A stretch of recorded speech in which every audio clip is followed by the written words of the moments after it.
Selamat pagi anak-anak. Bagaimana kabarnya hari ini? Kiranya kita semua masih dalam keadaan yang baik. Sebelum kita memulai kegiatan pagi hari ini, kita akan merenungkan firman Tuhan. Namun, kita akan memulainya dengan berdoa. Mari kita berdoa bersama-sama.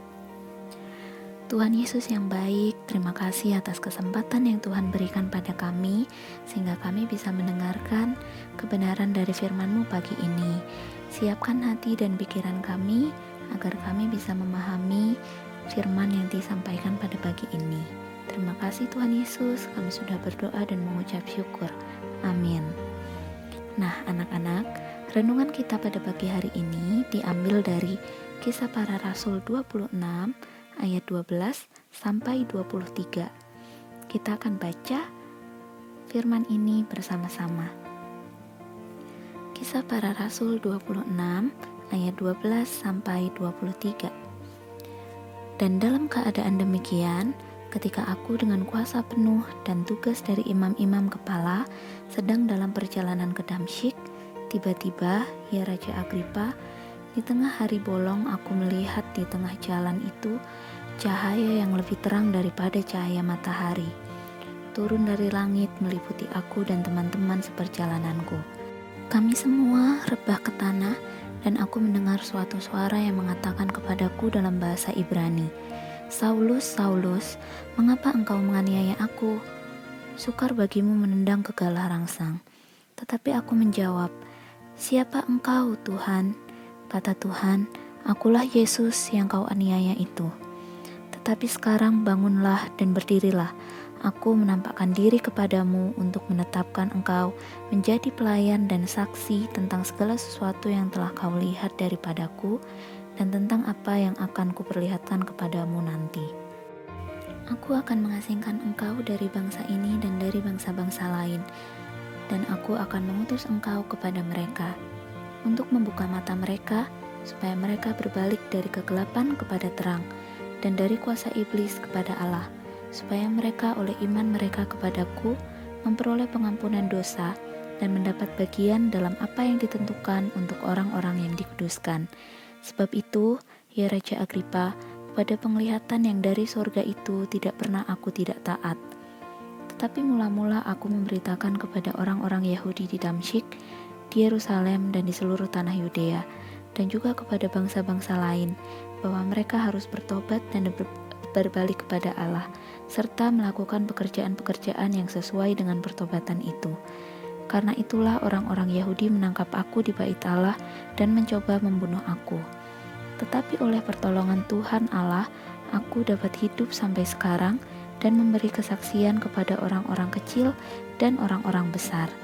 Dan apa yang kuberitakan itu tidak lain daripada sebelumnya yang telah diberitahukan oleh para nabi dan juga oleh Musa, yaitu bahwa Mesias harus menderita sengsara dan bahwa ia adalah yang pertama yang akan bangkit dari antara orang mati, dan bahwa ia akan memberitakan terang kepada bangsa ini dan kepada bangsa-bangsa lain.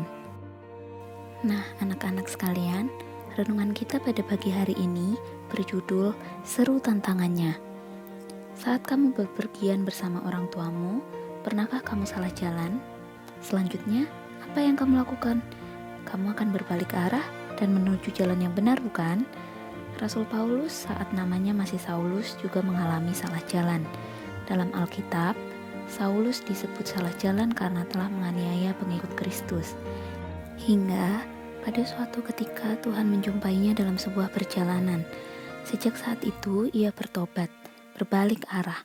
Saulus yang sekarang kita kenal Paulus, ia menyebarkan Injil kepada semua orang. Akan tetapi dalam perjalanannya ternyata tidak semua orang senang dengan perubahan yang dialami oleh Rasul Paulus. Ia ditangkap di bait Allah, bahkan nyawanya terancam. Kids, ternyata menjadi pengikut Kristus ada tantangannya. Rasul Paulus walaupun sudah bertobat, tetapi tantangan lain muncul kembali. Bagaimana jika tantangan itu terjadi dengan kita nih, Kids? Pelita berdoa, semoga kita semua diberi kekuatan ya. Nah, anak-anak, pagi ini kita diingatkan bahwa menjadi pengikut Kristus ada tantangannya.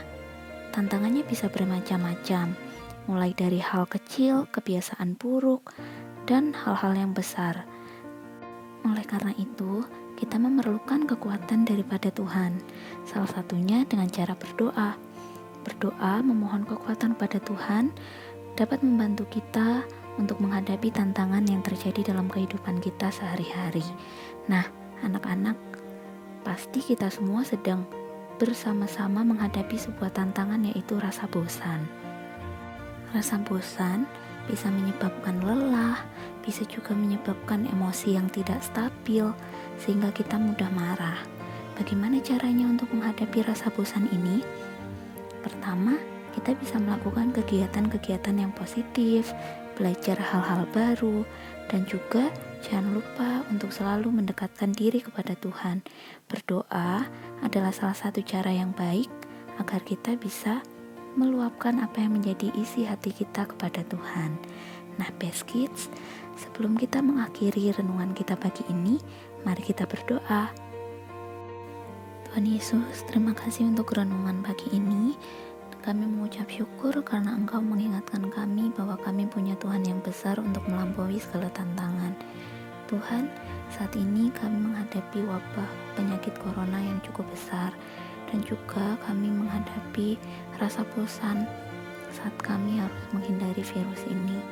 Tuhan, ajar kami untuk selalu berpikiran positif dan melakukan hal-hal yang positif, sehingga kami bisa melampaui tantangan kami.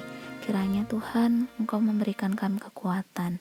Tuhan Yesus, sekarang kami mau belajar, berkati kami dalam pembelajaran kami. Terima kasih Tuhan, kami sudah berdoa dan mengucap syukur. Amin. Nah, anak-anak, renungan kita pagi ini sudah selesai. Sekarang, waktunya kita belajar melalui home learning. Kiranya Tuhan menolong kita dalam pembelajaran hari ini.